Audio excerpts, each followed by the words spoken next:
Bueno, pues muy buenos días a todos. Continuamos en el foro. El día de hoy, buenos días a México, evidentemente todavía, y buenas tardes a Europa. El día de hoy vamos a tener la presentación de la mesa 1, que lleva el título de Procesos y retos para el uso social de la memoria. Hemos invitado por parte de la RADI, ¿no? Quisimos hacer de esta mesa un poco que compartir experiencias con diversos países sobre el tema de la memoria, cómo se construye, cuáles han sido los limitantes y los retos que hoy tienen en materia archivística, ¿no? Que muchas veces es empatible, a veces no lo es. Entonces creo que nuestros invitados del día de hoy participan de manera directa en estas situaciones, ¿no? Son parte del proceso archivístico, son investigadores, participan de alguna forma en los procesos de manera social, y creo que eso le da una importancia a nuestros comentaristas el día de hoy. Me gustaría primero, antes que nada, decirles que aquellos que nos siguen vía Facebook, invitarlos, por supuesto, a que generen sus preguntas o comentarios a nuestros ponentes. Es muy importante, sobre todo porque nos es de interés conocer sus comentarios, qué piensan acerca de las reflexiones que hacen nuestros participantes, y por supuesto, pues escuchar a nuestros invitados el día de hoy será un placer para nosotros. Bueno, antes que comenzar, pues daría la palabra a uno de los primeros que estarán con nosotros. Sería Guillermo Sierra Araujo, por parte del Acervo Histórico Diplomático de la Secretaría de Relaciones Exteriores de México. Voy a presentarlo con la finalidad de que todos los que nos ven y nos escuchan, pues conozcan un poco de su perfil. Él es licenciado en Historia por la Escuela Nacional de Antropología e Historia, es maestrante en Historia por la Facultad de Filosofía y Letras de la Universidad Nacional Autónoma de México. Ha trabajado en el Archivo Histórico de la provincia agustiniana de Michoacán, con sede en la Ciudad de México. Fungió como jefe de Departamento de Certificaciones, Paleografía y Diplomática del Archivo General de la Nación, profesor de asignatura en la Escuela Nacional de Antropología e Historia y en el Colegio de México. Actualmente se desempeña como director de archivos en el Acervo Histórico Diplomático de esta Cancillería y es autor de diversos artículos sobre movimientos estudiantiles y contraculturales de la década de los años 60 y 70 del siglo XX, así como de ensayos que versan en torno a las problemáticas agrarias y urbanísticas en el sur de la Ciudad de México. Bueno, el día de hoy Guillermo nos va a presentar una ponencia, un trabajo titulado Consideraciones del Archivo Histórico como Derecho Humano de cara al acceso a la información. Así que, pues bienvenido Guillermo y adelante. ¿Qué tal, doctora Moreno? Muchas gracias. Y agradezco la invitación para la participación en este foro de la memoria del presente en Iberoamérica. Y daré comienzo a la lectura de la ponencia que les pongo a su consideración. El objetivo principal de esta ponencia es propiciar a través del presente foro el intercambio de ideas entre los especialistas en archivos, historiadores, investigadores en general y sociedad civil sobre el tema del derecho al acceso a la información con la finalidad de confeccionar opiniones en torno a la investigación en archivos, bibliotecas y demás repositorios. Estamos en tiempos donde la información como derecho fundamental resulta imprescindible, sobre todo de aquella que las instituciones públicas y privadas resguardan en los repositorios históricos. En ese sentido, y como muestra de la voluntad institucional, y únicamente con la intención de introducirnos en el universo de la información como un derecho, baste echar un vistazo, por un lado, al artículo 6, fracción 3 de la Constitución Política de los Estados Unidos Mexicanos, y por otro, al artículo 5, apartado C, numeral 2 de la Constitución Política de la Ciudad de México. Los acervos históricos, incluyendo los documentos, los fotográficos, las mapotecas y los archivos sonoros, entre otros, son fuentes de la memoria documental e identidad. Representan valiosos escaparates históricos donde es posible originar un intenso diálogo entre el presente y el pasado. Igualmente se fomenta el intercambio de ideas, se provocan reflexiones, preguntas, indagaciones, conocimiento y se consiguen respuestas, a veces las más incómodas. De ahí que los que trabajamos en archivos estemos obligados a garantizar el acceso a la información, sin perder de vista que ello representa uno de los capítulos fundamentales que forman la vida democrática de nuestro país y como consecuencia se concibió el 28 de septiembre como el Día Internacional del Derecho al Acceso a la Información, donde constantemente hacemos énfasis y con suma razón seguiremos conmemorando la trascendencia de su significado para bien de la sociedad. Haciendo un poco de historia, para ilustrar mejor y con el propósito de desarrollar el argumento del título de esta ponencia, cuando a inicios del siglo XXI se creó la Fiscalía Especial para Movimientos Sociales y Políticos del Pasado, aquí en México, se pensaba que en materia de acceso a la información en los archivos de esta índole podría haber avances considerables. En ese contexto, todavía no emergía la Ley de Transparencia y, por supuesto, tampoco el IFAI, que vieron la luz un poco tiempo después. ¿Cuál fue el resultado? Tal vez como era de esperarse, tratándose de un gobierno de alternancia, lo más evidente era suponer una orientación política que en su contexto estaría dispuesto a confrontar de una u otra manera los regímenes antecedentes en el asunto del acceso a la información. No obstante, se llevó a cabo una interesante revisión sobre la temática de las violaciones a los derechos humanos y los crímenes de lesa humanidad cometidos durante el periodo conocido como la Guerra Sucia. Evidentemente, el uso de esa información respondía a un uso de conveniencia, es decir, a una reacción política. En otro orden de nuestra historia contemporánea, derivado de las instrucciones de la Presidencia de México en 2019 y la posibilidad de tener acceso a la documentación del pasado reciente para la apertura de fondos documentales que contengan archivos concernientes a la violación de los derechos humanos, es obligado el análisis y la discusión objetiva a través de ideas y propuestas que contribuyan a materializar este logro en favor de la sociedad en general. Y difundir la verdad sobre hechos que, más allá de lo oficialmente permitido, reprimieron las libertades a través de las desapariciones forzadas e intimidación, y además de las acciones represivas. Por ejemplo, es imprescindible que en estos tiempos de cambio y a la luz de la perspectiva internacional del derecho a la información, se logre en su totalidad el compromiso de apertura de los archivos relacionados con este tema, para que las diferentes dependencias gubernamentales, a partir del conocimiento de los documentos que dan cuenta de aquellos capítulos ocultos de la vida reciente de México, cumplan con el derecho de conocer los hechos, quiénes los cometieron y cuáles fueron las circunstancias. Y en ese sentido, la situación en el Archivo Histórico Genaro Estrada de la Secretaría de Relaciones Exteriores, dice, en concreto, y de ninguna manera se relaciona con los crímenes del pasado, eso para que quede bien claro, pero sí con los datos personales de individuos comprendidos en los diversos procesos históricos. En la Dirección General del Acervo Histórico Diplomático, por un lado, se reciben solicitudes de acceso a la información vía unidad de transparencia y por otro, solicitudes por parte de investigadores, académicos, estudiantes y principalmente de autorización para la consulta de expedientes que ya se encuentran en el archivo histórico.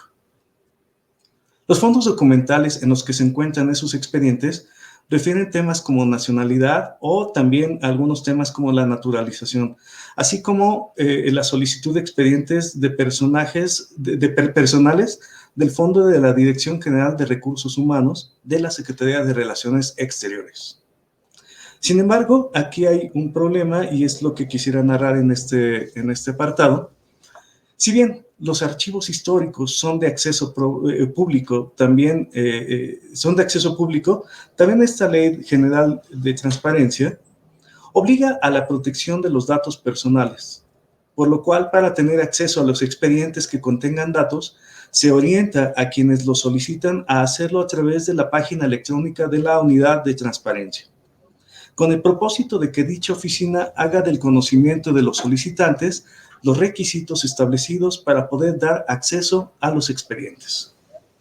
Por otra parte, algunos solicitantes son investigadores que requieren consultar expedientes que contienen datos personales, pero no pueden acreditar que cuentan con la autorización, es decir, la personalidad jurídica, que señala la Ley de Transparencia y Acceso a la Información Pública. En el artículo 117 de esta ley, señala que para que los sujetos obligados puedan permitir el acceso a la información confidencial, requieren obtener el conocimiento de los particulares titulares de la información. Sin embargo, en el mismo artículo señala también que no se requerirá el consentimiento del titular de la información confidencial cuando, y en el punto 1 de ese mismo artículo señala, la información se encuentre en registros públicos o fuentes de acceso público, de acceso público. Y en este caso, el archivo histórico es una fuente de acceso público, por lo que ingresar a todos estos expedientes que están bajo su resguardo debería ser de libre acceso, de libre paso. Sin embargo, la misma ley también señala en el artículo 113 que se considera de información confidencial, en su fracción 1 dice, la que contiene datos personales concernientes a una persona física identificada o identificable. Y lo que sigue en este mismo artículo es, considero lo más significativo a destacar, y señala, la información confidencial no estará sujeta a temporalidad alguna y solo podrán tener acceso a ella los titulares de la misma, sus representantes y los servidores públicos facultados para ello. En ese sentido, y bajo lo que pareciera ser una contradicción, aun cuando los expedientes sean históricos de acceso público, prevalece la condición de protección de los datos personales, por lo que para poder tener acceso a los mismos, se debe seguir el procedimiento de solicitud de acceso a la información con el fin de que la unidad de transparencia fije los requisitos que correspondan. Por otro lado, y complementando el argumento, el artículo 36 de la Ley General de Archivos señala que los documentos históricos son fuente de acceso público. Y si al mismo tiempo se vinculan con violaciones a los derechos humanos, no deben ser clasificados como reservados o confidenciales. Sin embargo, si fuese el caso que posean datos personales sensibles, estos deberán concentrarse por un plazo de 70 años. Aunque, en ese sentido, es imprescindible revisar el comentario del profesor Javier Guerrero Romero al respecto en lo que señala enfáticamente sobre el contenido del artículo 36 de esta ley. Y cito, contribuye a delinear la política para la documentación de valor histórico. En primer lugar, se asienta el carácter público de los archivos históricos y, por ende, de la documentación que ellos resguardan. Ello en sí representa ya un avance de importancia en el tratamiento de la documentación, pues desaparece el concepto histórico reservado o histórico confidencial que señalaba la abrogada Ley Federal de Archivos. Fin de la cita. Sugiriendo entonces que, en cuanto los archivos sean transferidos a la sección histórica, el mismo profesor señala que estos estarán disponibles de inmediato en su carácter de fuentes de acceso público, sin más limitaciones que las que garanticen su adecuada conservación. Fin de la cita. No obstante, también el comentarista es cuidadoso en advertir los datos personales sensibles y la posible restricción de los 70 años en la concentración.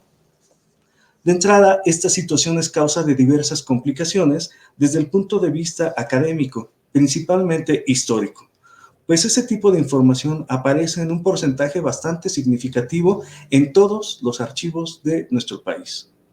Por esta razón, considero importante crear una amalgama, o si se quiere, establecer una vinculación entre lo académico, lo jurídico, la historia, la archivística, que permita destrabar o en su caso percibir las discrepancias entre los conceptos que refieren los documentos históricos señalados en ese artículo 36 de la Ley General de Archivos y el artículo 113 de la Ley General de Transparencia y Acceso a la Información Pública, principalmente sobre los documentos históricos y los expedientes reservados que contienen datos personales, lo cual daría pie a analizar y discutir objetivamente esta situación con el propósito de materializar el derecho a la información en favor de la sociedad en general. Pero a propósito de toda esta discusión que hemos estado tratando, tendríamos que preguntarnos también qué es lo confidencial, qué significa este concepto.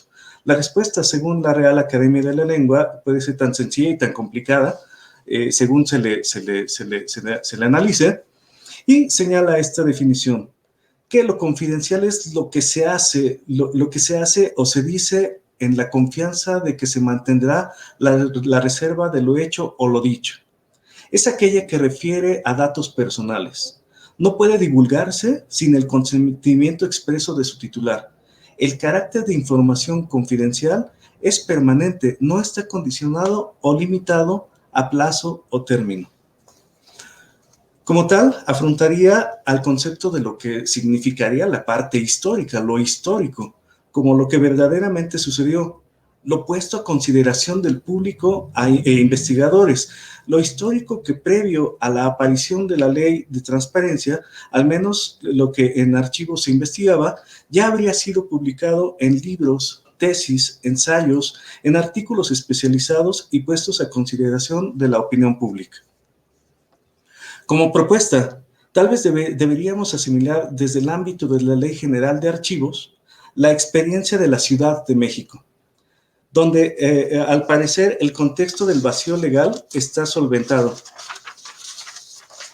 En la ley de Archivos de la Ciudad de México se advirtió a través de una serie de especialistas en la materia el inconveniente legal que pasó inadvertido primero en la Ley Federal de Archivos y luego en la ley y como consecuencia de la Ley General de Archivos. En el artículo 43 de esta ley de la Ciudad de México, fracción 1, a propósito de la protección de datos personales, plantea, a mi modo de ver, un mecanismo de vanguardia que podría ser el procedimiento idóneo. Y cito un pequeño fragmento de esa ley que dice: sobre el mecanismo de acceso a un documento con valores históricos que no haya sido transferido a un archivo histórico y que contenga datos personales sensibles de manera excepcional en los siguientes casos. En ese caso que me interesa comentar es la fracción número 1 y dice, en esos casos, se solicite para una investigación o estudio que se considere relevante para el país, siempre que el mismo no se pueda realizar sin acceso a la información confidencial y el investigador o la persona que realice el estudio quede obligado por escrito a no divulgar la información que contenga datos personales sensibles. Lo cual, desde mi punto de vista, deberá llevarse a cabo con la debida cita o referencia documental, fundamentos que necesariamente proporcionarán, además de la protección legal, la debida cientificidad histórica a la investigación. Ese argumento, o al menos con una temática muy similar, fue manifestado por la doctora Aurora Gómez Galvariato, exdirectora del Archivo General de la Nación, quien en sus propias palabras señaló que, cito, los archivos históricos no tenían ningún problema con datos confidenciales personales hasta que llegó la Ley Federal de Transparencia, porque es cuando se empezó a hablar de datos personales, de datos confidenciales, y a partir de ese momento se volvió complicado el acceso a la información a los archivos históricos. Fin de la cita. Y en ese sentido, y con el afán de enlazar y complementar este argumento, en la Ley de Archivos de la Ciudad de México señala también la misma Aurora Gómez, cito, me parecería muy importante que la ley incluyera un artículo que determinara que la responsabilidad de salvaguardar los datos confidenciales de los documentos históricos corresponde a las personas que lo consultan. En ningún caso podrá asignarse tal responsabilidad al archivo histórico o a su personal por el simple hecho de dar al solicitante acceso a un documento histórico. Fin de la cita. La idea de que la historia será la que juzgue me parece un argumento innovador y estaría muy de acuerdo con ello, pues se delegaría la responsabilidad a quien hiciera mal o buen uso de la información histórica, por medio de un documento destinado y signado para ese efecto, con lo cual se lograría reformar y dar salida a dicha situación en la Ley General de Archivos. Seguramente con la participación de especialistas en lo jurídico, en lo histórico y en lo archivístico, esas consideraciones deberían redactarse y reformarse dentro de ese artículo 36.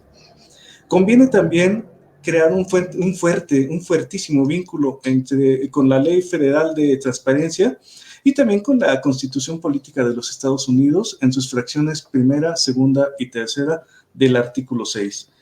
Lo cual permitiría definir las líneas de manera académica para discernir la cuestión de hasta dónde se representa lo privado y hasta dónde lo público. Tal y como se encuentra el escenario actual, podemos observar que el acceso a la información como derecho humano está lacerado y aunque resulte difícil de aceptar, representa un importante retroceso para la investigación, no solo histórica, sino también legal, administrativa, cultural, política, periodística, etc. A manera de epílogo y de provocación, refiero que para garantizar el acceso a la información como derecho humano, deberían extenderse las acciones de apertura de los documentos que contengan datos personales históricos, ciertamente con un rigor archivístico teórico, en beneficio de la sociedad, y desembarazar poco a poco aquellas partes no abiertas en los archivos históricos, con el objetivo de percibir el derecho a la información y desenterrar la historia contemporánea de nuestro país. Por tal razón, lanzo esta incitación y hago un llamado a las cámaras de diputados, de senadores, a los archivos general de la Nación, al Archivo Histórico de la Ciudad de México, a nuestro propio archivo, que es el Acervo Histórico Diplomático, de la Secretaría de Relaciones Exteriores, a los archivistas, a los historiadores, especialistas, académicos, investigadores y sociedad civil, a contribuir con esta discusión, pues atañe a todos. Muchas gracias.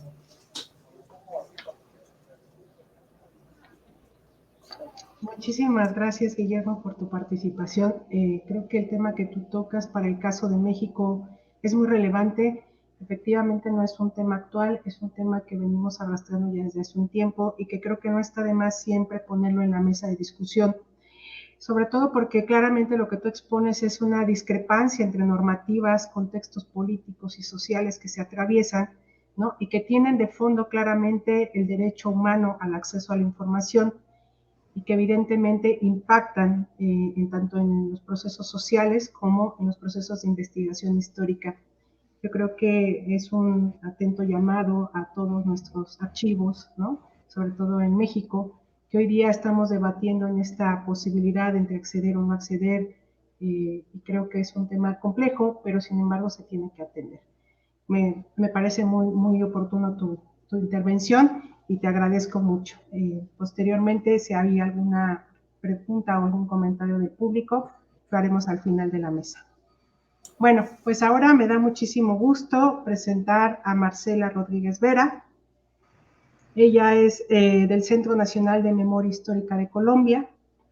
Es profesional en restauración de bienes muebles de la Universidad Externado de Colombia.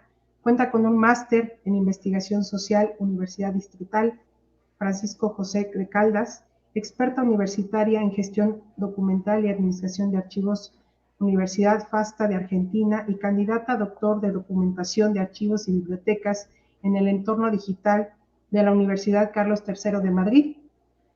Por cerca de 10 años fue asesora del Archivo General de la Nación de Colombia, en donde impulsó la creación de planes y proyectos en materia de archivos en América Latina y el Caribe, sobre todo en temas de política pública y desarrollo normativo, patrimonio documental de la nación, prevención del tráfico ilícito del patrimonio documental, así como en gestión de riesgos y cooperación internacional.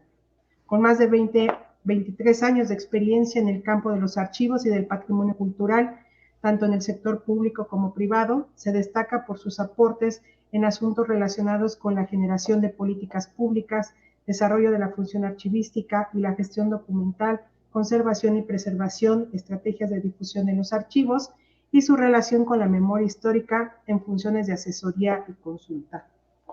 Bueno, pues no me resta más que presentar a Marcela. El día de hoy pues, nos va a presentar los archivos vinculados a derechos humanos para la construcción de la memoria. Así que, pues adelante Marcela y bienvenida. Muchísimas gracias. Espero en este momento que me puedan escuchar muy bien.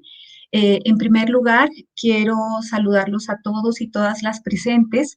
Quiero hacer un saludo muy especial desde el equipo directivo del Centro Nacional de Memoria y en particular también desde la Dirección de Archivos de los Derechos Humanos que tenemos a cargo y del equipo que nos acompaña.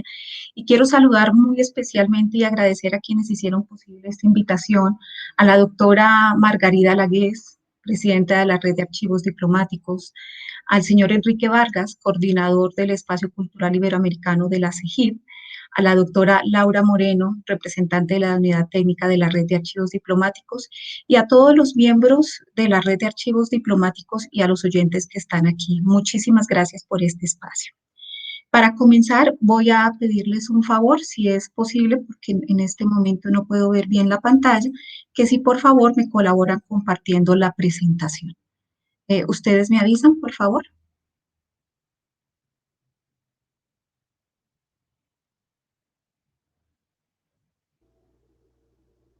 No, no, ya.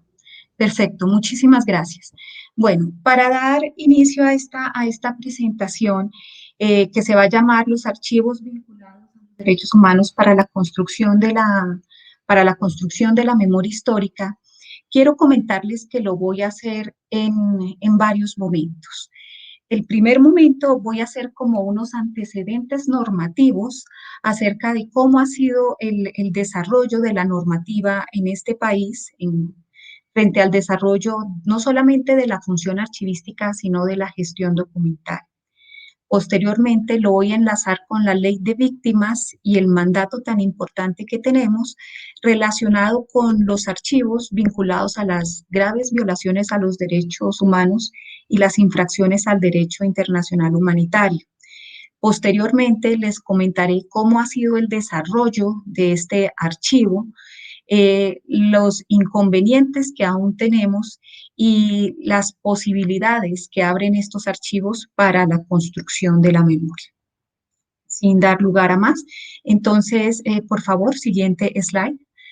Bueno, para comenzar, quiero comentarles que en el contexto colombiano, el tema de los archivos es un tema que ha tenido un desarrollo desde muchísimos años atrás, y este desarrollo precisamente eh, se da o se materializa precisamente con la Ley de Archivos o la Ley 594 de 2000.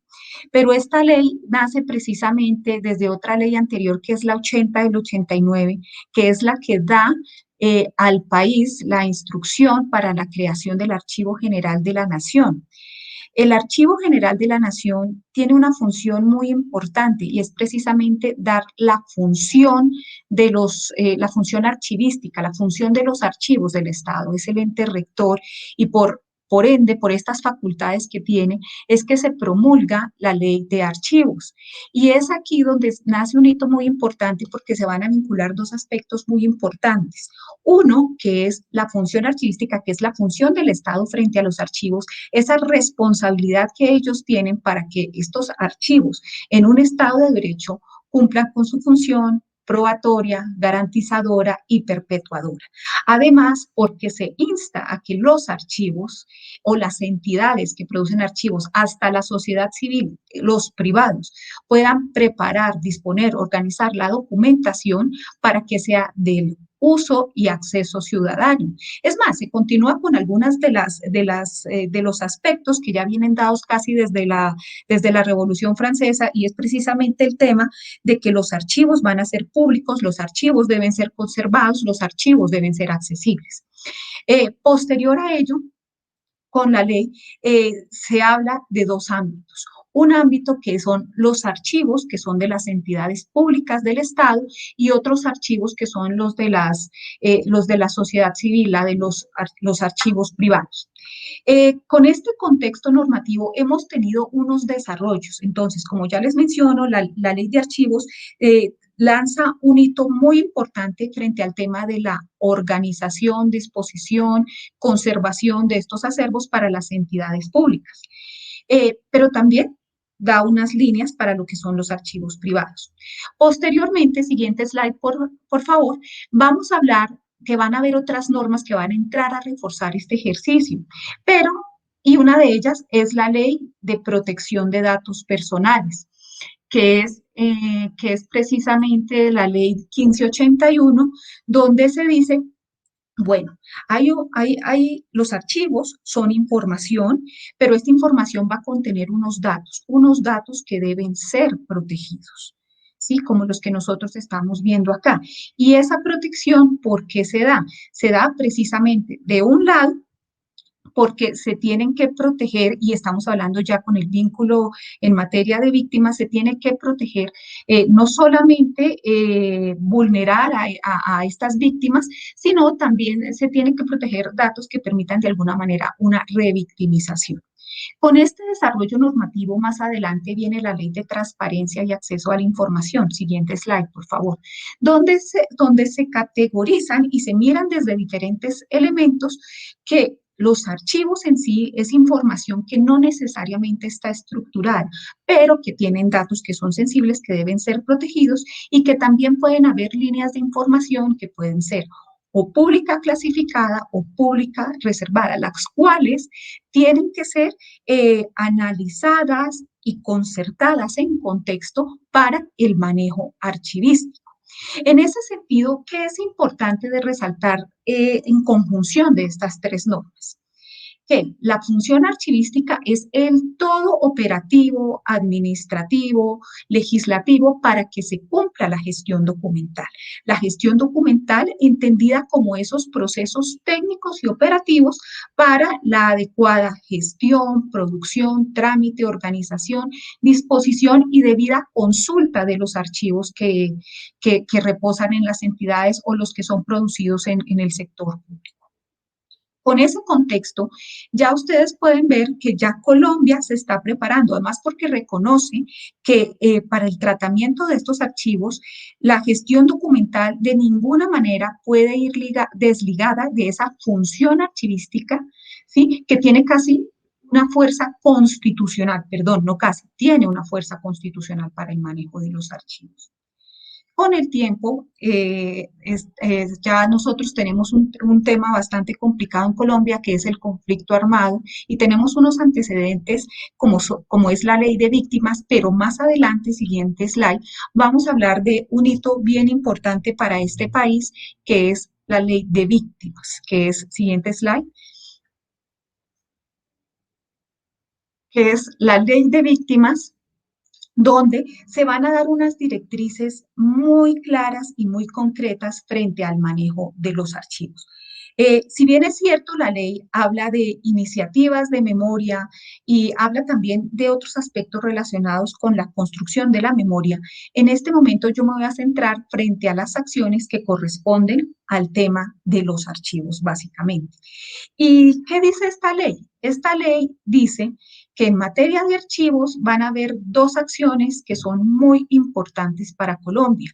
Una, se crea el Centro de Memoria, que es la entidad que en este momento estoy representando, y en esta entidad van a hacer lo que es la Dirección de Archivos de los Derechos Humanos, donde van a tener dos acciones concretas. Una, que es relacionada con la administración del Programa de Derechos Humanos y Memoria Histórica, y segunda, desarrollar acciones en materia de memoria histórica. Y una acción muy importante es precisamente integrar un archivo con documentos originales o copias fidedignas de esos archivos que hablen de las graves y manifiestas violaciones a los derechos humanos o infracciones al derecho internacional humanitario en el marco del conflicto armado interno en Colombia.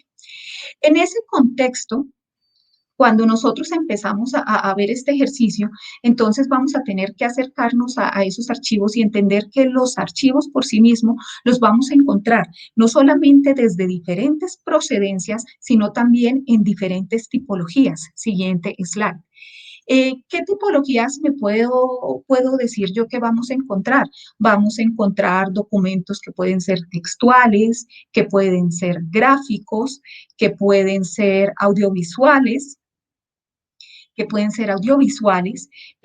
que pueden estar con diferentes formas, las cuales van a necesitar un tratamiento técnico que se lo da la gestión documental para que estos archivos sean accesibles, que es lo que ustedes están viendo en el presente slide. Siguiente slide, por favor. Con ello, nosotros vamos también a encontrar otro ejercicio. Y es que en Colombia actualmente nosotros con estos archivos y con la organización de estos archivos vamos a tener un ejercicio bien interesante y es que estos archivos originales o copias van a ser fundamentales para un ejercicio de derechos. van a contribuir a la recuperación de la memoria y sobre todo van a contribuir contra la lucha contra la impunidad. Actualmente en Colombia tenemos un escenario bastante complicado y es que tenemos cerca de 9.123.123 víctimas reconocidas en el registro único de víctimas que maneja el Estado.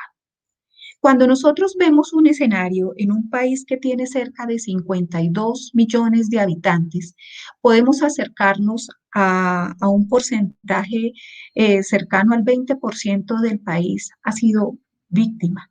Y si nosotros lo reflejamos en materia de archivos, significa que el trabajo que se tiene que hacer desde el Estado es un trabajo bastante robusto en el sentido que para construir, para ayudar a esa reparación, para que haya justicia, para que no haya reparación, los archivos que documenten estas violaciones son núcleo esencial de esa reparación. Y de ahí es que en esta presentación yo hago tanto énfasis en el trabajo archivístico y en la liga que tiene la gestión documental con la función que tiene el Estado, no solamente para el tema de lo patrimonial, sino también para que se cumplan esas funciones dadas en la misma ley, como ya lo mencionaba, para que sirvan de prueba, para que sirvan de garantía y para que sirvan para perpetuar esas memorias.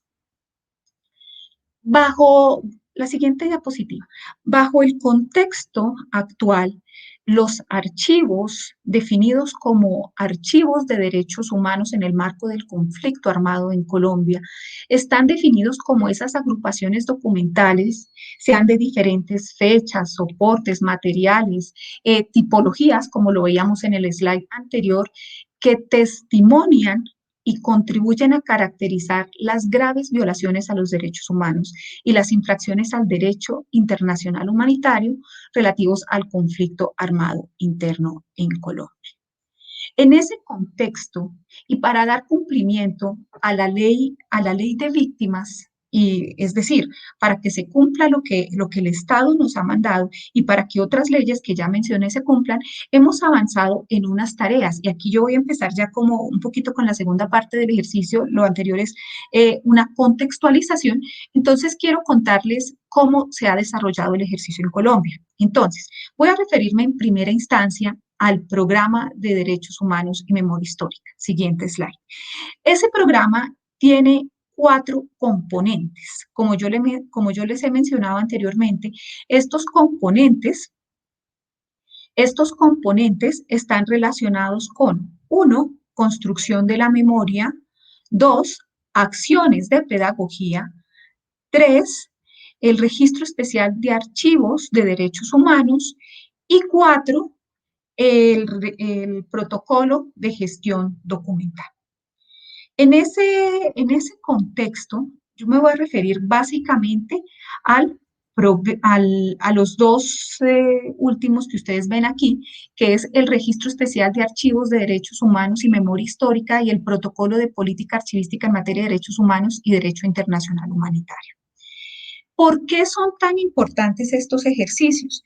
En Colombia ha pasado un ejercicio bien interesante y es que ya hay unas medidas de protección para los archivos en el sentido que hay una ley y la ley ha tenido unos desarrollos en materia de política pública y desarrollos normativos. Estos desarrollos, ¿cómo se pueden visualizar? En que la ley insta a la obligatoriedad del cumplimiento no solamente de los procesos de la gestión documental, sino unos instrumentos mínimos para estos archivos. Estos instrumentos se pueden ver reflejados, puede ser en unos cuadros de clasificación, en unos inventarios. Con el Programa de Derechos Humanos y Memoria Histórica, lo que se hace es reforzar estas medidas de protección, entendiendo que estos archivos no solamente son importantes para el Estado por el momento histórico que se está presentando, sino que estos archivos también son de carácter histórico y van a ser parte más adelante del patrimonio documental de la nación. En ese contexto, el Registro Especial de Archivos de los Derechos Humanos se alinea con los procesos e instrumentos archivísticos dados por ley y lo que hace es elevar, profundizar, robustecer las medidas de protección. Entonces, ¿qué es el Registro Especial de Archivos de Derechos Humanos? Siguiente slide. Este registro es una herramienta para la protección de los acervos, ¿sí? Esta herramienta, ¿qué permite? Esta herramienta permite, siguiente slide, identificar, localizar, caracterizar y ver quiénes son los responsables de estos archivos. No solamente los que hacen parte de las entidades públicas, sino ya nos empezamos a centrar con un énfasis muy particular en las víctimas, organizaciones de víctimas, asociaciones de víctimas, sociedad civil, que en general tengan este tipo de archivos o que crean que pueden hacer parte de este archivo, precisamente para responder a ese deber de Estado. En este archivo en este registro, en primera instancia, no archivo, se van a incluir los diferentes, ahora sí, archivos que tengan las características o que cumplan con las condiciones. Las condiciones pueden ser unos criterios temáticos o temporales, más adelante lo voy a explicar, para que puedan ser incluidos en este registro. ¿Qué es lo importante y qué es lo de resaltar en este registro? Que gracias a este registro, que como ya lo anuncié es una primera medida de protección, nosotros podemos encontrar dónde están los archivos o saber dónde están, quiénes lo tienen, no solamente de las entidades públicas, sino también desde la sociedad civil. Caracterizar temáticas, agrupaciones documentales, desde la unidad documental en sí misma hasta establecer las características de los fondos. Importantísimo, identificar el estado de conservación o de preservación y el nivel de riesgo hacia el cual estos archivos se están enfrentando. Y sobre todo, establecer condiciones de acceso para, de la misma manera, en cumplimiento a una normativa ya existente, poder establecer condiciones para su debida protección y acceso. Es de recordar que estos archivos en el contexto colombiano son públicos, ¿sí? Hay información que es protegida, precisamente los datos sensibles, pero en general estos archivos son de características públicas. ¿Qué ha sido lo relevante de este ejercicio? Que gracias a ese registro, que es como una puerta de entrada, hagan de cuenta que un registro es lo más parecido a cuando a un archivo se le da su número de identificación único. Entonces, ¿qué ha pasado de forma interesante? Desde 2012 a la fecha, se han registrado cerca de 4.500, perdón, siguiente diapositiva, se han registrado cerca de 4.523 archivos con estas características, con archivos vinculados a derechos humanos, en 27 departamentos y en 351 municipios alcanzados. Y quiero contar de cifras, y por eso yo en la presentación estoy hablando un poco de cifras, porque lo que también quiero que ustedes como oyentes también tengan una percepción de la magnitud de la magnitud y la necesidad de organizar, proteger estos acervos precisamente no solamente para la memoria, sino para esta reparación integral. Más, si nosotros tenemos en cuenta que en Colombia estamos hablando más de 1.103 municipios, 32 departamentos y que 4.523 archivos sobre un escenario de más de 310.000 entidades que sabemos que puedan tener archivos, esto nos lleva a un ejercicio de que todavía falta muchísimo camino por recorrer. Siguiente slide. He hablado de uno de los componentes dentro del programa de Derechos Humanos y Memoria Histórica y ahora voy a hablar del otro componente que es el Protocolo de Política Archivística en materia de derechos humanos y derecho internacional humanitario. Como yo les comentaba anteriormente, para la conformación del archivo en el marco del programa de Derechos Humanos y Memoria Histórica, Hay dos componentes que son muy importantes, pero estos componentes lo que hacen es robustecer las medidas de protección para garantizar el acceso a estos acervos en un marco de transparencia. Tanto para el ejercicio del registro como para el ejercicio del protocolo, es bien importante también mencionar que confluye el ejercicio articulado de entidades del Estado, como es el Centro Nacional de Memoria, que nace en el marco de la Ley de Víctimas, y el Archivo General de la Nación, que nace en el marco de la Ley 80 del 89, con unas funciones muy propias, como lo he hablado. ¿Qué es lo importante de este protocolo? Precisamente que pretende reforzar las medidas de protección, como ya he mencionado, perdón la redundancia, pero también pretende propiciar las garantías y los recursos para avanzar en los ejercicios de organización y debida disposición de estos archivos, para que sirvan para la reconstrucción de la memoria histórica y para que obviamente aporten a la construcción de la, de la historia y aporten a ese derecho a la verdad. ¿Qué es lo que hace el protocolo de gestión documental? Involucrar la gestión documental como un elemento esencial para la garantía de derechos, la cual debe estar articulada con otras normas y con otras leyes, algunas de ellas con fuerza constitucional, para garantizar la exigibilidad y la garantía de derechos. ¿Mediante qué? La localización, identificación y acceso.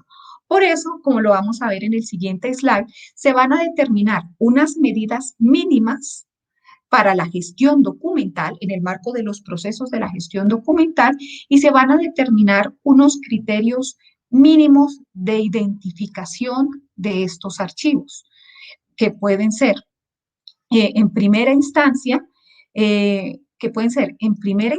por ejemplo, cuando estamos hablando de lo temático, ¿cómo vamos a saber que es un archivo de derechos humanos? Por ejemplo, cuando están hablando de perpetradores de las violaciones a los derechos humanos, infracciones al derecho internacional humanitario, sus modus operandi, cuando estamos hablando de las respuestas institucionales, cuando estamos hablando de los modos de resistencia de la sociedad civil, cuando estamos hablando del contexto regional, cuando estamos hablando de los modos de vida o proyectos familiares y de las personas o las comunidades afectadas por el conflicto armado interno. Y hacia lo temático precisamente también está relacionado, lo temático también está relacionado con estos temas, y en el marco de unas fechas muy concretas que ha dado la ley, que están entre el 1 de enero de 1985 a la fecha, lo cual en este momento se está prorrogando en el tiempo en virtud a la ampliación de la ley de víctimas, que en principio iba hasta el presente año y se ha extendido hasta el año 2031. Volviendo a las medidas de gestión documental para la protección de estos acervos, van a haber unas medidas generales, unas medidas muy específicas que se pueden entender como: para estos archivos es prohibido la eliminación, la selección, la depuración, la destrucción. Es importantísimo la identificación de los riesgos hacia los que estos archivos se ven expuestos. Es importantísimo definir medidas de conservación y preservación, en el entendido que estos archivos no es lo mismo y que, como se los comenté anteriormente, estamos hablando de un archivo con características digitales. El necesario cumplimiento de los procesos archivísticos, la actualización de estos instrumentos archivísticos, la permanente capacitación, la generación de recursos, la planeación y el cumplimiento concertado de la normatividad vigente. Con ello, ya empiezo a cerrar un poco el ejercicio y doy apertura también a las preguntas que ustedes me quieran hacer. Vamos a centrarnos en el segundo escenario, que es el fin último. Acuérdense que ya hablamos del programa y ahora vamos a hablar de las acciones en materia de memoria histórica, donde la primera acción es que, ayudados con temas de registro y el protocolo, vamos a generar un archivo, el cual va a tener dos formas, una forma física y una forma virtual. La forma virtual es la más grande porque en el contexto colombiano los archivos están en forma de documentos y expedientes electrónicos de archivo, aunque va a haber una parte que está virtual. Y vamos a encontrar dos formas que estos archivos ingresen al archivo virtual. Siguiente presentación, creo que me quedé y vamos a la presentación donde dice desarrollar acciones en materia de memoria histórica. No estoy segura porque creo que no puedo ver la pantalla, entonces creo que nos quedamos atrás. Entonces, en materia de memoria histórica, donde es posible que a través de organizaciones de víctimas nosotros podamos tener unidades documentales o series y no necesariamente fondos completos, diferente a lo que sí puede pasar con entidades del Estado. ¿Podemos avanzar las diapositivas, por favor? Entonces, en ese contexto, más adelante, por favor, ya estoy en donde está la presentación del archivo. Entonces, vamos a tener un archivo conformado por documentos y expedientes electrónicos. ¿Y por qué lo hablo desde las medidas de protección y las medidas de protección y las medidas de conservación? Porque no es lo mismo conservar a preservar.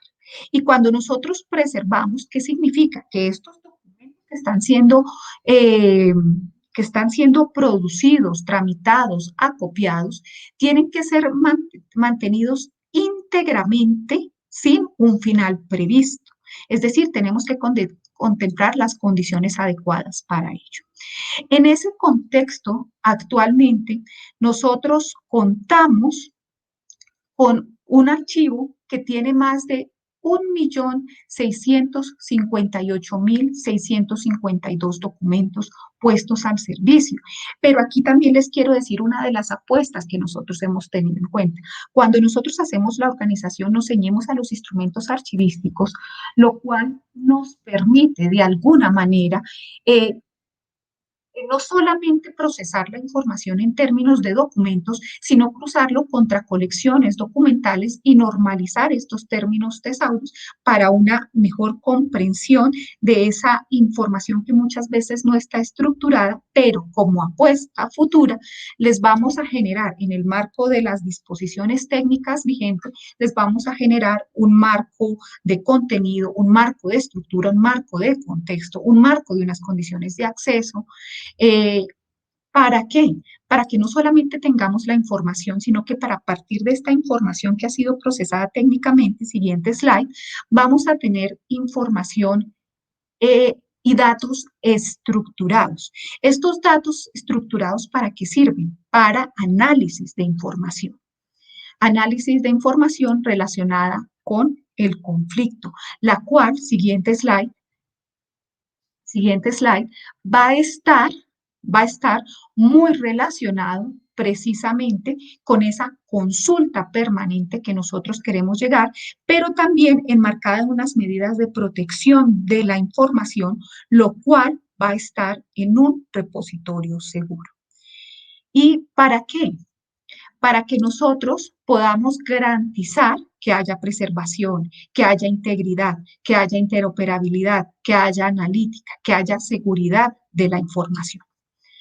Esto lo podemos ver más adelante, hay un slide donde nosotros explicamos las características en un marco también de interoperabilidad, porque lo que nos interesa es que estos archivos sean accesibles a diferentes personas, organizaciones, incluso países, entonces para que podamos llegar y ofrecer esta data. Y también, siguiente, para que desde diferentes perspectivas se pueda acceder a esta información. Siguiente y siguiente slide, por favor. Es que tengo un retraso, entonces no puedo ver la pantalla, pero sé que está retrasada. Y finalmente, espero no haberme extendido demasiado, le pido disculpas a mis compañeros de mesa.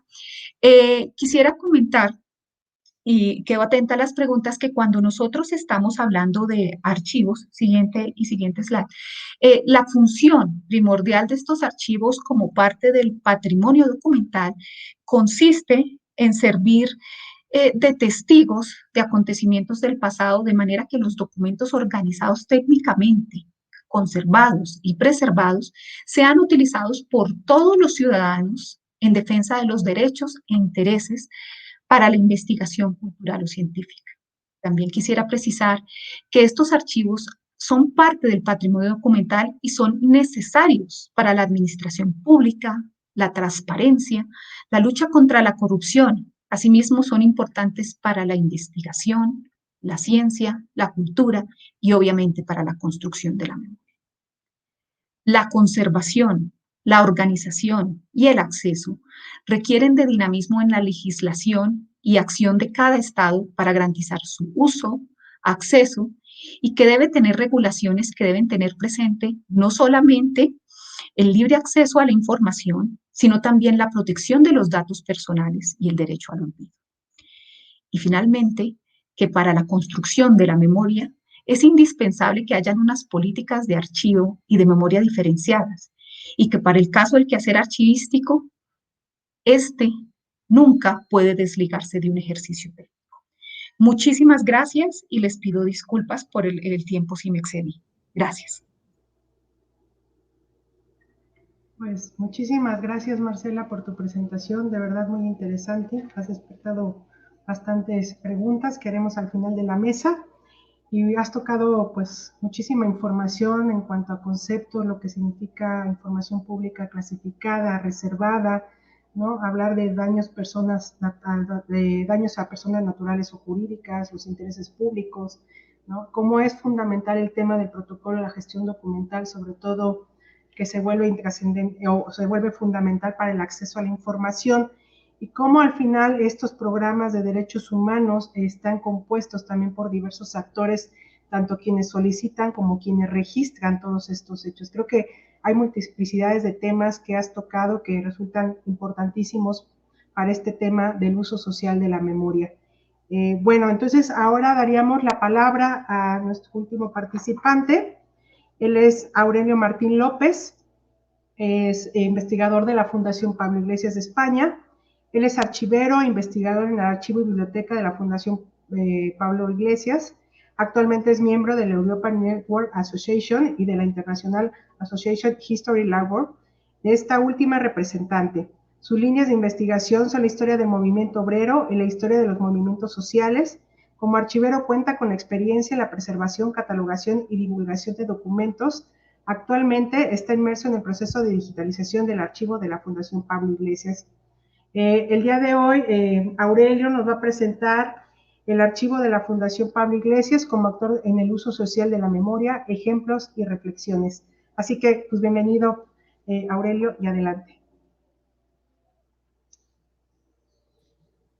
Muchas gracias, Laura, por tu presentación y agradecer a la organización que me han invitado a compartir pues algunos ejemplos y algunas reflexiones en este foro sobre la memoria en el presente de Iberoamérica. Bueno, la ponencia que yo voy a comenzar lleva por título El archivo de la Fundación Pablo Iglesias como actor en el uso social de la memoria, ejemplos y reflexiones. Antes de comenzar, bueno, dar los buenos días a la gente que está a ese lado del charco y las buenas tardes a la gente que estamos aquí. No sé si ocurrirá, pero debido a la hora, yo me encuentro en mi casa, puede ser que algún ruido familiar se cuele, les pido disculpas de antemano. Bueno, y sin más, vamos a comenzar con la conferencia, con la presentación. Va a compartir pantalla. Vamos a ver si todo esto funciona bien.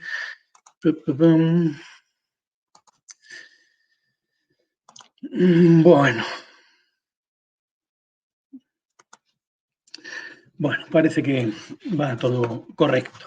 Bueno, la Fundación Pablo Iglesias, institución en la que trabajo y que represento hoy en estas jornadas, lleva mucho tiempo recuperando una gran parte de la memoria histórica de mi país, de España. Desde su fundación a finales de la década de los 70 hasta hoy, uno de sus principales objetivos ha sido la recuperación documental de la diáspora producida tras el fallido golpe de Estado de julio de 1936, la Guerra Civil y los 40 años de dictadura y de represión franquista que siguieron a esta guerra. Esta recuperación de la historia del socialismo español en sus tres vertientes organizativas, Partido Socialista Obrero Español, Unión General de Trabajadores y Juventudes Socialistas de España, ha sido completada con los archivos personales de las principales figuras del socialismo español, como son Francisco Largo Caballero, Julián Besteiro, Amaro Rosal, Luis Jiménez de Asúa, Enrique de Francisco, Julián Borderas, entre otros. La labor de recuperación documental ha ido acompañada de un esfuerzo de difusión a través de la edición de catálogos y guías de fuentes documentales, como son el catálogo de archivos donados por Amaro Rosal Díaz, el catálogo de archivos de guerra civil de las comisiones ejecutivas del Partido Socialista Obrero Español y de la Unión General de Trabajadores, y fuentes para la historia del Partido Socialista Obrero Español y de las Juventudes Socialistas de España. Por iniciativa personal de Aurelio Martín Nájera, en esos momentos responsables del archivo y biblioteca de la Fundación Pablo Iglesias, quiero destacar dos ambiciosos proyectos, como son la publicación de las obras completas de Pablo Iglesias y de Francisco Largo Caballero, recogidas en 12 y 16 volúmenes respectivamente, y la edición del libro Partido Socialista Obrero Español, Congresos, Ejecutivas, Elecciones, Gobiernos, Cronología y Agrupaciones, publicada en 2009. Quiero detenerme en esta publicación y realizar una explicación más detallada de la misma, porque considero que es uno de los ejemplos con los que quiero ilustrar cómo el archivo y biblioteca de la Fundación Pablo Iglesias se convierte en actor en el uso social de la memoria. En ella se recogen los resultados de la investigación para la localización del patrimonio del Partido Socialista Obrero Español con fines a la reclamación que posibilitaría la Ley 43/1998 de 15 de diciembre del mismo año de restitución o compensación a los partidos políticos de bienes y derechos incautados en aplicación de la normativa sobre responsabilidades del periodo 1936 a 1939. Fruto de esta investigación, se consiguió inventariar los bienes muebles e inmuebles del Partido Socialista y se reconstruyó la implantación geográfica del socialismo español desde su fundación en 1879 hasta el final de la Guerra Civil en 1939. Es decir, el surgimiento y la expansión del partido por las diversas localidades, provincias y regiones de España, y asimismo el nacimiento y la extensión de las casas del pueblo como lugar común de las organizaciones socialistas. Esta reconstrucción se completa con una cronología histórica y una serie de apéndices que facilitan una información exhaustiva sobre los congresos del PSOE desde 1888 a 2009, las comisiones ejecutivas, los resultados en las elecciones generales, europeas, autonómicas y municipales, así como los lemas electorales, la participación del Partido Socialista en los distintos gobiernos de España y los cuadros de afiliación del partido desde 1916 a 1936. Esta recopilación de información hace de esta obra una imprescindible herramienta de consulta para todos aquellos interesados en la historia del Partido Socialista y es en sí misma un ejercicio de recuperación de la memoria. Otro de los ejemplos que me gustaría desarrollar en esta intervención es el proyecto del Diccionario Biográfico del Socialismo Español. Este proyecto comenzó su andadura en 2005 con 4 objetivos iniciales. Completar los fondos documentales que se conservan en la Fundación Pablo Iglesias, elaborar una serie de herramientas de uso historiográfico, como es el caso de un diccionario de dirigentes socialistas entre 1879 y 1939, facilitar el desarrollo de estudios sectoriales o biografías de personajes hasta ahora no estudiados y conjugar la aplicación de las nuevas tecnologías con las investigaciones desarrolladas. Este proyecto se encuentra en una línea historiográfica que ya cuenta con una larga tradición. Al diccionario del movimiento obrero francés, dirigido por Jean Metron, se le han ido uniendo un elevado número de diccionarios biográficos de mayor o menor profundidad. Estos, unidos al importante desarrollo experimentado a través de Internet, ha facilitado el acceso a la información y la localización de la misma. En la línea de lo que argumento podemos mencionar los siguientes ejemplos que sirven de ilustración al proceso que se ha desarrollado y se pretende potenciar, como son el Diccionario de la Asamblea Nacional Francesa, el Diccionario Biográfico de Mujeres Austriacas, Diccionario Biográfico del Congreso de los Estados Unidos, Base de Datos de la Legión de Honor Francesa, Los Soldados de Napoleón, el Diccionario de Generales de la Segunda Guerra Mundial o la Base de Datos del Holocausto Yad Vashem. Fruto de la metodología de este proyecto de investigación, se ha investigado en profundidad numerosos archivos. El principal archivo que se utilizó es el propio de la Fundación Pablo Iglesias. En él se conservan una gran parte de los documentos referidos a las organizaciones socialistas españolas. Este archivo se completó con la consulta de otros, como son el archivo de la Fundación Largo Caballero, el archivo histórico del Partido Comunista de España, el archivo histórico del nacionalismo, entre otros.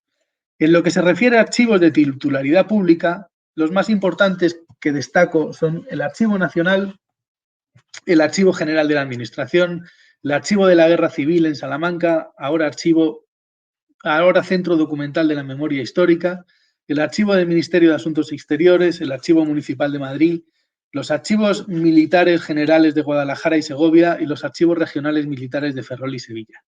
Fuera de España también se han investigado los archivos más importantes donde encontramos documentación referida al socialismo español, como son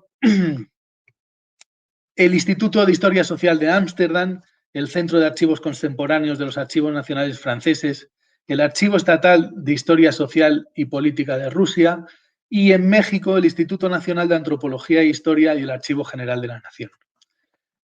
La cara más visible de este proyecto es el espacio web dedicado en la página de la Fundación Pablo Iglesias a este diccionario biográfico del socialismo español. Aunque uno de los objetivos iniciales de este proyecto era la creación de un diccionario de dirigentes del Partido Socialista, rápidamente ese objetivo se convirtió en la realización de un diccionario dedicado a la militancia. A día de hoy se recogen 45.300 biografías en este espacio web con un potente buscador que permite conjugar varias opciones de búsqueda. La originalidad de este diccionario se encuentra en que estas biografías se centran en los militantes de base. Se centra en aquellos hombres y mujeres socialistas y objetistas que ofrecieron sus vidas por defender la libertad y la democracia y que tras acabar la guerra, tanto ellos como sus familias sufrieron la represión franquista en sus diversas formas, social, económica, penitenciaria, exilio y en el peor de los casos con la pena de muerte. Sacar a la luz la vida de estas mujeres y hombres sin nombre nos hace sentirnos orgullosos de nuestra labor y creemos que contribuimos a la sociedad en relación a la recuperación de la memoria. En el marco de las distintas colaboraciones que a través de la Cátedra del Exilio la Fundación Pablo Iglesias viene manteniendo con la Secretaría de Relaciones Exteriores de México y en los últimos tiempos, concretamente con el acervo histórico diplomático, cabe destacar otro ejemplo que describe muy bien cómo los archivos e instituciones dedicadas a la conservación documental influyen socialmente en la recuperación de la memoria. En este caso, con un valor todavía mayor, ya que es un esfuerzo internacional donde numerosos países de Iberoamérica colaboran para recuperar la memoria de otro país y de este modo recuperar a su vez parte de la suya.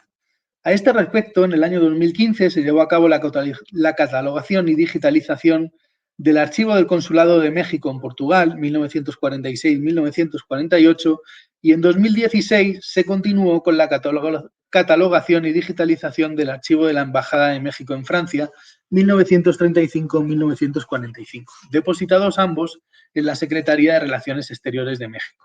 Actualmente, tanto los trabajos realizados en 2015 como los realizados en 2016 están disponibles para la investigación en la sede del Archivo y Biblioteca de la Fundación Pablo Iglesias en la ciudad de Alcalá de Henares, en Madrid. El programa se llevó a cabo con otras instituciones que también participaron, que están dentro de la Cátedra del Exilio, el Centro de Migraciones y el Exilio, el Ateneo Español de México y la Subdirección General de Archivos del Ministerio de Educación, Cultura y Deporte. Por último, en el año 2019, y con motivo del 80 aniversario del exilio republicano español, la Secretaría de Relaciones Exteriores de México, a través del acervo histórico diplomático en el marco del programa de la Red de Archivos Diplomáticos Internacionales, puso en marcha la colección digital Exilio Español en América Latina 1936-1975, cuyo propósito es contribuir y ayudar a conservar la memoria histórica de las naciones que se vieron envueltas en este proceso, así como incentivar investigaciones para continuar en la construcción de esta historia de los exilios. A grandes rasgos, la colaboración del Archivo y Biblioteca de la Fundación Pablo Iglesias con esta colección digital consistió en la incorporación de los siguientes documentos: el catálogo de los archivos y documentación de particulares de importantes exiliados republicanos españoles a Sudamérica, del mundo de la política, las ciencias y la cultura, tales como Carlos Hernández Ancajo, Luis Jiménez de Asúa, Ramón La Moneda, Lucio Martínez Gil, José López Vidarte, Manuel Tagüeña Lacorte, Amaro Rosal Díaz o Luis Amado Blanco. También se incluyó el catálogo de las publicaciones periódicas relacionadas con el exilio republicano español en América del Sur y Centroamérica, incluyendo aquellas que se pueden ver en Internet a través de la biblioteca virtual Cervantes de la Universidad de Alicante. Y por último, también se incluyó el listado de pasajeros de los barcos que transportaron a los exiliados republicanos españoles a Iberoamérica, concretamente los viajeros del Sinaya, Mexique, Ipanema, Cuba y Winnipeg. Como decía anteriormente, en este primer tramo de mi intervención quería detenerme en aquellos proyectos llevados a cabo por la institución que represento, de cómo desde nuestras instituciones podemos convertirnos en actores en el uso social de la memoria. Este último ejemplo, además, tiene, como ya decía, el valor de traspasar fronteras en el ámbito de la recuperación de la memoria, ya que el proyecto, todavía en construcción, pretende la colaboración de un total de 20 países. Voy a aprovechar este fantástico ejemplo de memoria citado recientemente, como es el de la colección digital Exilio Español en América Latina, 1939-1975, para entrar en la segunda parte de mi intervención y hacer algunas reflexiones en torno al uso social de la memoria. La primera reflexión es justamente esta, la necesidad de colaboración entre países para recuperar las memorias desde los mayores puntos de vista y desde todas las geografías que en cada uno de los casos han sido protagonistas. En el caso de la recuperación de la memoria del exilio republicano español, es evidente que sin las aportaciones de México y del resto de países iberoamericanos a esta recuperación, esta memoria quedaría como poco coja. Y pensando en nuestra historia más reciente, igual pasará con el conflicto en Siria y la diáspora de refugiados que llevan abandonando el país desde hace 10 años. Esta memoria no podrá ser recuperada sin la colaboración de países como Jordania y Líbano, atendiendo a la cantidad de millones de refugiados sirios a los que han recibido, o de Alemania, no tanto por la cantidad de exiliados en este país, sino por el peso que este país tiene en Europa y a nivel internacional.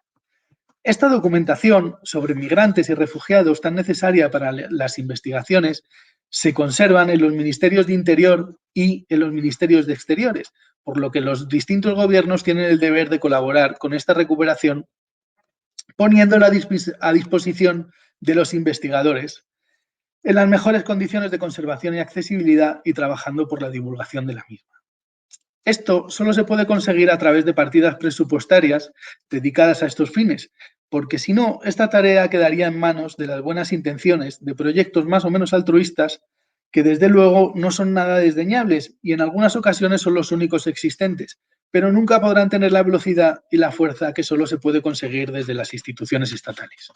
Como conclusión, obtendríamos que es imprescindible la participación estatal en la colaboración internacional para la recuperación de la memoria, a través de partidas presupuestarias adecuadas a tales fines, haciendo que la documentación en las distintas administraciones sea accesible e informando a la ciudadanía de dicha accesibilidad. Otra reflexión que deberíamos hacernos es que siempre que se termina un conflicto armado, ya sea de carácter nacional, si es que esto ocurre realmente alguna vez, ya que como ocurre en la Guerra Civil Española, aunque el conflicto se produzca en un solo territorio, siempre existen intervenciones directas o indirectas de terceros, o ya el conflicto sea entre varios países, en los procesos de reconstrucción posteriores siempre hay víctimas, y tanto las víctimas supervivientes como los descendientes de las víctimas mortales plantean las mismas necesidades: el derecho a saber y el derecho a la reparación de las víctimas. Sin estos dos elementos, que son los pilares que deben marcar las acciones de recuperación de la memoria, los países no podrán cerrar sus heridas. Esta reflexión nos lleva a preguntarnos sobre el papel de los archivos en las sociedades actuales. Pierre Nora definía el concepto de memoria de la siguiente manera. Cito: la memoria es el recuerdo de un pasado vivido o imaginado. La memoria, por naturaleza, es afectiva, emotiva, abierta a todas las transformaciones, inconsciente de sus sucesivas transformaciones, vulnerable a toda manipulación, susceptible de permanecer latente durante largos periodos y de bruscos despertares. La memoria es siempre un fenómeno colectivo, aunque sea psicológicamente vivida como individual. La memoria depende en gran parte de lo mágico y solo acepta las informaciones que le convienen. Teniendo en cuenta esta aportación y resumiendo esta segunda reflexión, podríamos concluir que desde los archivos debemos ofrecer el acceso en crudo a los materiales, garantizando de este modo que cada uno pueda construir y dar forma a su propia memoria. Como resultado de compartir de manera rigurosa y científica cada una de estas construcciones, obtendríamos una mejor comprensión de nuestra historia y poder así aprender de nuestros errores. La última reflexión, y ya voy terminando, que me gustaría compartir es sobre mi propio país. Es decir, ¿en qué punto se encuentra España y cómo hemos sido capaces de afrontar estos aspectos de los que hablaba, derecho a saber y reparación a las víctimas, con anterioridad? Aunque desde el año 2004 se vienen dando pequeños pasos en este sentido, como es la creación del Centro Documental de la Memoria Histórica, en 2008, antiguo Archivo General de la Guerra Civil en la ciudad de Salamanca, donde se han centralizado los fondos correspondientes a los entes represivos propios de la dictadura, como son los fondos de los tribunales de orden público, los fondos del Tribunal de Responsabilidades Políticas y los fondos de la Causa General. Y en 2010 se produjo la apertura de los archivos militares con la aprobación en el Boletín Oficial del Estado del Reglamento de los Archivos Judiciales Militares. A día de hoy, España es el segundo país con mayor número de desapariciones forzadas, con un total de 114.226 desapariciones forzadas entre julio de 1936 y diciembre de 1951. Este dato evidencia que después de 44 años de la aprobación de nuestra Constitución en 1978, no hemos conseguido compartir de manera rigurosa y científica nuestras investigaciones y así comprender nuestra historia y, lo que es peor, las víctimas y sus descendientes, o una gran parte de los mismos, siguen reivindicando su derecho a saber y siguen esperando su reparación. A mi modo de ver, seguimos en esta parte emocional de la memoria que identificaba Pierre Nora, desde que cada uno desde su posición solo acepta las informaciones que le conviene. No me gustaría que se pensara que no valoro los logros conseguidos o que esto es una crítica velada a la Constitución o al periodo de la transición. Todo lo contrario. Creo que hemos avanzado mucho y que tenemos una Constitución homologable a cualquiera de las constituciones de nuestro entorno. Y lo que se consiguió durante la transición, seguramente la única transición posible en la España de entonces, ha sentado las bases del estado de bienestar en mi país y ha propiciado la época de mayor prosperidad en todos los ámbitos. Mi crítica, por el contrario, radica en que dentro de este marco constitucional válido y en los años posteriores a la transición, no hemos sabido crear un espacio común donde poder compartir nuestra historia, comprenderla mejor, superar el pasado y así estar mejor preparados para el futuro. En mi humilde opinión, se deberían haber tomado 4 decisiones políticas encaminadas a dar respuesta a este derecho a saber y a esta reparación tan necesaria. 1. La nulidad de todas las sentencias dictadas por los tribunales de represión franquista. 2. La localización y exhumación de todas las fosas comunes. 3. La creación de una gran base de datos nacional donde estuvieran incluidos los presos, los fusilados y los recluidos en campos de concentración y campos de trabajo. Y, por último, los exiliados. Y 4, la desclasificación de todos los archivos diplomáticos, militares, policiales hasta 1978. Pues esto era lo que quería compartir con ustedes, estos ejemplos de cómo los archivos e instituciones como la que yo represento y donde yo trabajo podemos convertirnos en actores en el uso social de la memoria y estas pequeñas reflexiones para que podamos contribuir dentro de este foro de debate. Así que muchas gracias por su atención a todos y quedo a su disposición para las preguntas que se puedan generar. Muchas gracias. Muchísimas gracias, Aurelio. Interesante la presentación. Y creo que, bueno, evidentemente los registros, tanto los del exilio como la propia guerra, sí impactan no solamente en España. Es un claro ejemplo el exilio en América Latina, bien los ejemplos que ha señalado y reflexionado, sobre todo porque no solamente más bien es una historia compartida ¿no? Y que en función de concientizar esa historia compartida, la ampliación de la cooperación se vuelve fundamental en estos temas.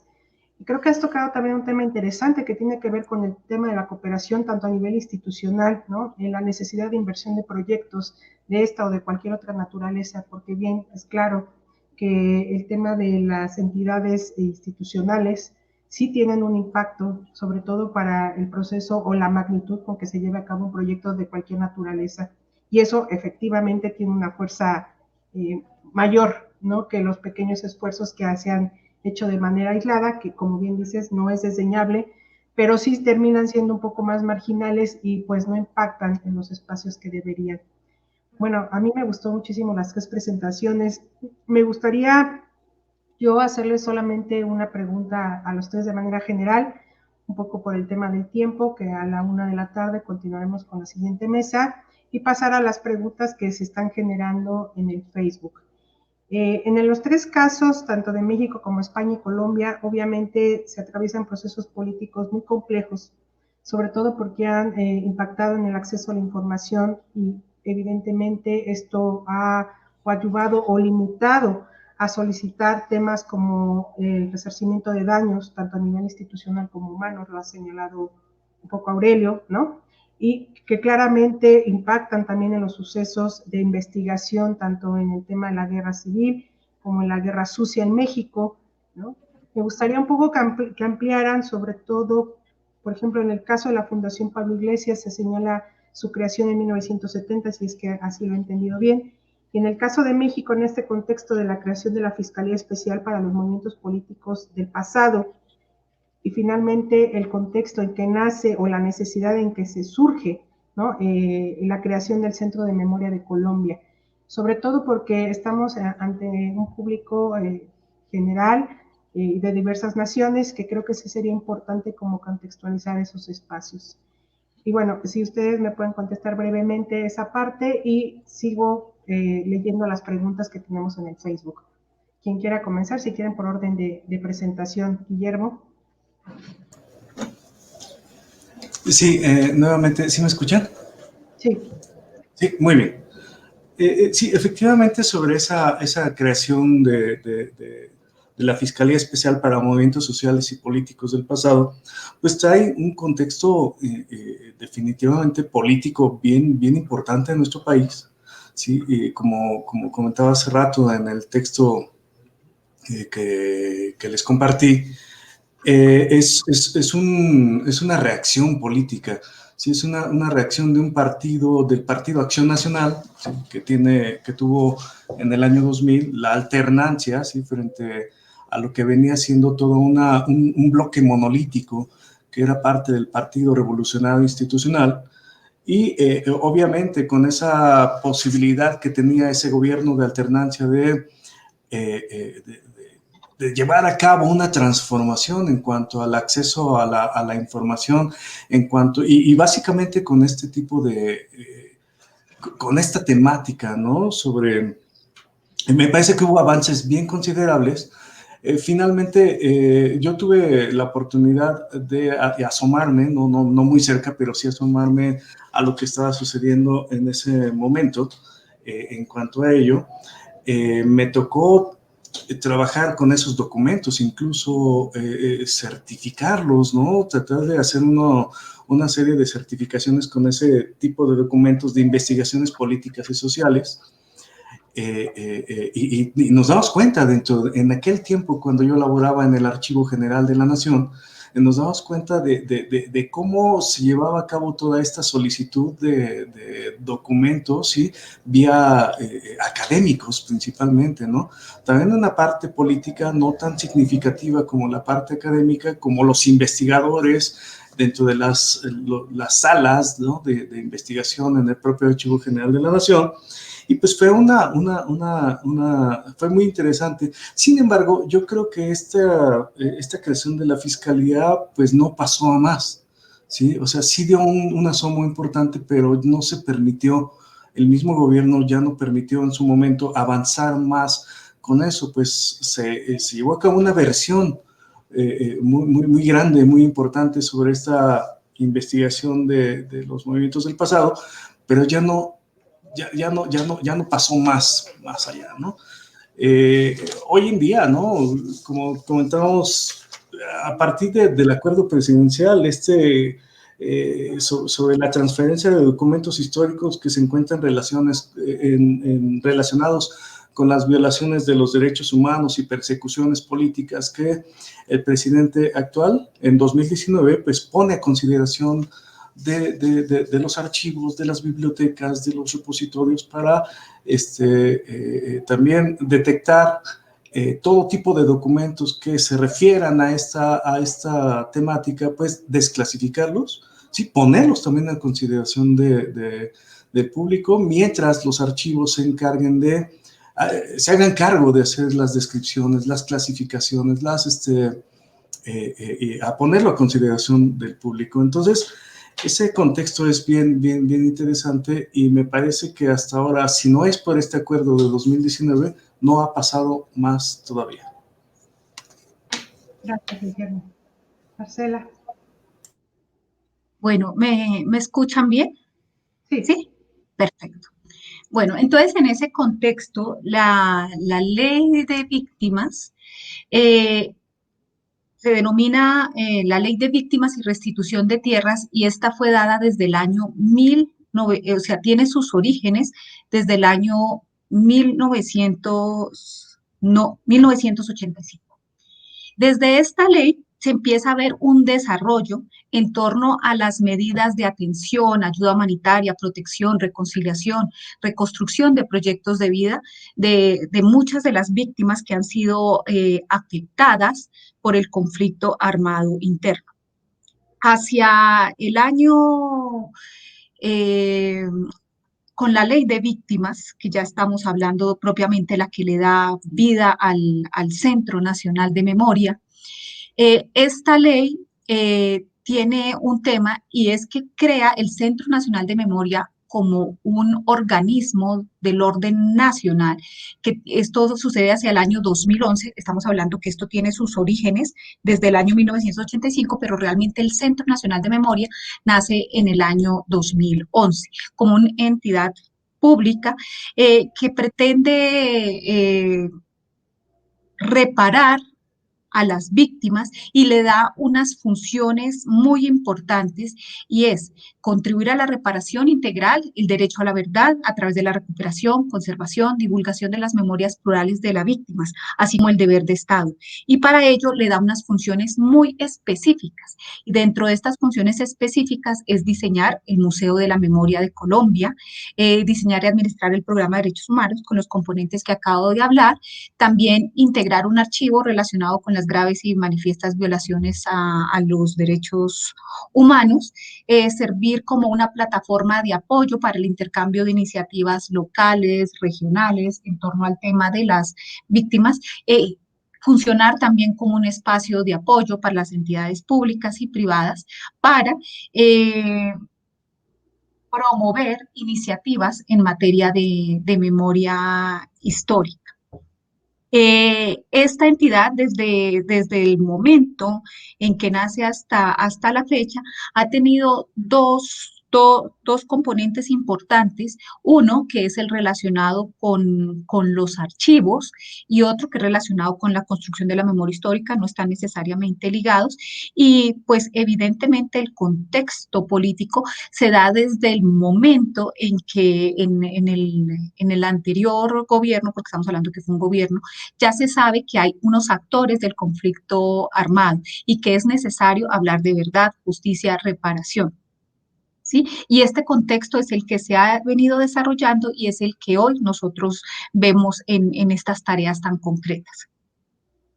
Muchas gracias, Marcela. Aurelio. Tu micrófono, Aurelio, está apagado.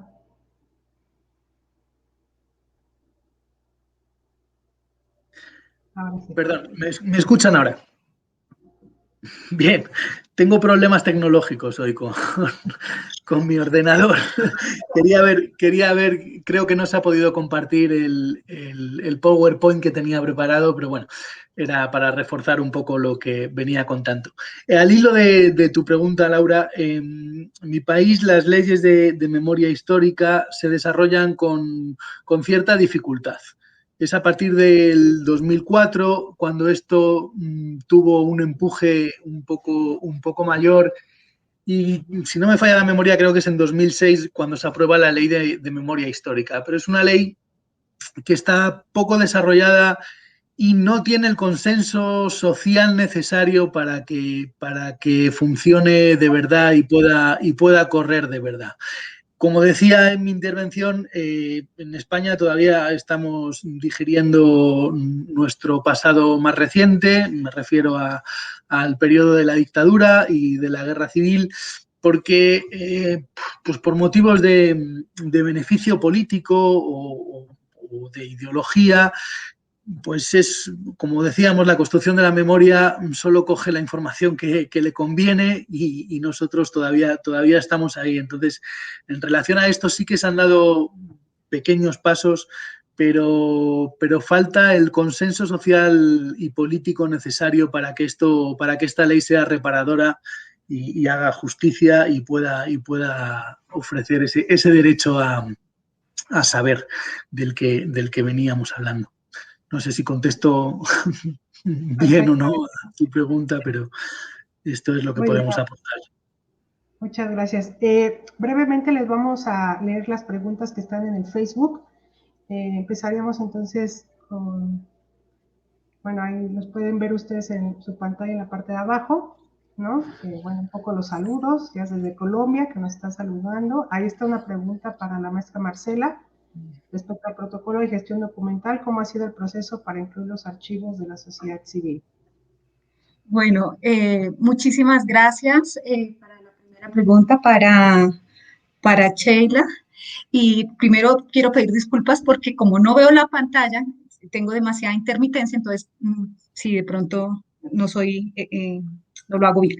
Bueno, frente a la pregunta que haces, ¿cómo ha sido el proceso de incluir los archivos de la sociedad civil? Mira, este es un ejercicio muy fuerte porque es un ejercicio de confianza. No es lo mismo incluir unos archivos que hacen parte de las entidades públicas, lo cual está mandado por la ley, ¿sí? Es decir, ellos están obligados a registrarse. Cuando estamos hablando de las organizaciones, asociaciones o entidades o sociedad civil en general, es un ejercicio de confianza y es un ejercicio que demanda muchísimo esfuerzo. ¿Y cómo lo explico?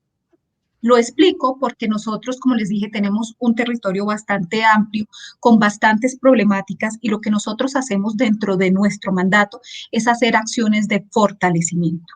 ¿Qué es el fortalecimiento? Es cuando nosotros llegamos al territorio nacional, a esos departamentos, a esos municipios, y nos acercamos a la sociedad civil, a las asociaciones, a las comunidades, y empezamos a hablar de ellos acerca de la importancia de los archivos y la necesidad de determinar medidas de protección, porque eso no es para todos. Entonces nosotros empezamos a tener un diálogo interno a partir de las acciones de fortalecimiento, y ahí es que empezamos a robustecer nuestros contactos para precisamente empezar a levantar los registros que vienen de la sociedad civil, las asociaciones y las víctimas en general. Y esto ha sido un proceso de voz a voz. De hecho, yo les quiero contar que cuando nosotros empezamos el registro, que eso era hacia el año 2012, entre el 2012 y el 2019, pudimos avanzar en más o menos 2.540 registros, y desde el 2020 a la fecha hemos logrado 4.500 registros. Estamos en proceso para completar 6.000 registros al finalizar el año. Pero lo que les quiero decir es que ha sido un trabajo muy fuerte y de muchísima confianza, pero sobre todo cuando estamos hablando del trabajo con la sociedad civil, con las víctimas o las organizaciones, no es un trabajo que se puede hacer desde la capital, es un trabajo que implica ir hasta el campo, relacionarse con las personas que están en las comunidades para que ellos quieran hacer parte del registro. Además, porque muchos de los temores que ellos tienen es que nosotros, o sea, es decir, el gobierno, tenga esos archivos y ellos, o sea, como que los archivos sean expropiados o que se pierdan o el debido manejo. Entonces, el trabajo de confianza es bastante fuerte. Muchas gracias, Marcela. Ya que no ves muy bien la pantalla, te leo la siguiente pregunta. También es para ti. En el contexto de violencia que ha existido desde hace varios años, tanto en México como en Colombia, y teniendo en cuenta la violencia que permea en toda América Latina sobre los defensores de derechos humanos, ¿ha existido algún tipo de violencia o atentado o alguno de los más de 4.000 archivos que conforman el Registro Especial de Archivos de Derechos Humanos? Claro que sí, claro que sí. Cuando hay, no estoy haciendo publicidad, pero ustedes lo pueden ver. En la página del archivo, cuando nosotros hacemos el registro, determinamos nivel de riesgo. Nivel de riesgo es porque pueden haber diferentes riesgos, antropogénicos, ambientales, etcétera, pero un riesgo grande referimos a antropogénico, que puede ser desde el vandalismo hasta temas asociados a acciones vandálicas para la destrucción de estos archivos. Claro que sí lo han habido. Cuando nosotros levantamos el registro, lo primero que miramos es el nivel de riesgo. Y por eso, dentro de las medidas de protección que están en los archivos, es precisamente conformar un archivo virtual, porque si bien es cierto, las víctimas o las organizaciones siempre van a tener los originales, pero lo que nosotros tenemos es una copia que es a copiar y es la que es protegida. Y por eso yo hablaba del repositorio seguro, porque tiene que ser protegida con unas medidas de seguridad, porque sí hay un riesgo latente para estos archivos. Muchas gracias, Marcela. Leeríamos o pasaríamos a las preguntas a Aurelio. Esta sería de Valeria. Buenas tardes. Si el contexto europeo es diferente al latinoamericano, ¿cuál cree usted son las dificultades más grandes que presentan los archivos para la construcción de la memoria histórica? Bueno, en primer lugar es la ausencia de los fondos necesarios para llevar a cabo todos los proyectos. La documentación, bueno, y según van pasando los tiempos, que pasamos del papel al registro digital, es exponencial. Entonces, el tiempo y el esfuerzo que hay que dedicar a la catalogación y descripción de todos estos archivos para que puedan ser divulgados correctamente, pues ese es el principal problema con el que nos encontramos. Y luego, como apuntaba el colega Guillermo en su intervención, otro problema que suelen tener los investigadores y nos encontramos en los archivos es la ley de protección de datos, que muchas veces impide el acceso a la documentación. Bueno, estas dos serían las principales dificultades que nos encontramos a la hora de construir nuestros archivos y que puedan ser utilizados por la sociedad civil. Muchas gracias, Aurelio. Te leo la siguiente pregunta. Pregunta para el maestro. Más allá del apoyo gubernamental por parte del gobierno español a la fundación y a los archivos, ¿existe algún tipo de apoyo u organización de la Unión Europea que dé apoyo a los archivos? Bueno, por suerte, la Unión Europea cada vez va siendo más permeable, entonces cuesta diferenciar los fondos que son propios estatales y los que son europeos, porque van de arriba abajo. Los fondos europeos pasan a ser fondos estatales y de ahí se distribuyen y los estados los distribuyen de la manera.